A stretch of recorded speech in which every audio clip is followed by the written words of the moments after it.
Reiz dzīvoja Māris. Mārim bija 3 dēli. 3 augļu dārzi, 2 ābeļdārzi un 1 ābelīšu. Arī uzvārds Mārim bija Ābele.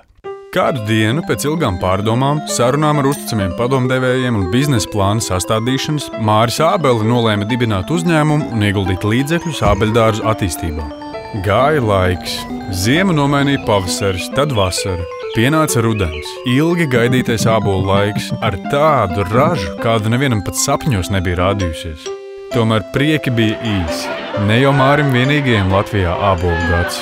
Augļu piedāvājums tirgū bija tik brangs, ka ābolu cena bija pārāk zema, lai atpelnītu ieguldījumus. Ābolu sadot par sviestmaizi Māris nebija gatavs. Bet ko ar tiem darīt? Viņš sāka domāt. Domāja, ilgi domāja. Prātā nāca dažādas idejas, gan labas, gan netik labas. Tad Māris atcerējās skolā mācīto teicienu par domāšanu ārpus rāmjiem. Viņš mēģināja saprast, kurš tagad ir rāmī. Viņš pats, tirgus, iepirkēji, augļu dārzs vai pat valsts? Valsts? Vai tad tikai Latvijā ēd ābolus? Laiks ir nauda, to Māris zināja, tāpēc ātri vien iedomājās, ka tepat ar roku sasniedzama ir Somija, kur no ābolu gada nebija nevēsts.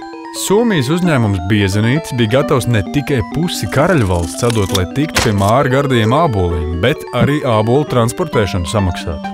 Māris, domājot par nākotni, parādīja somu uzņēmējiem savu biznesa plānu.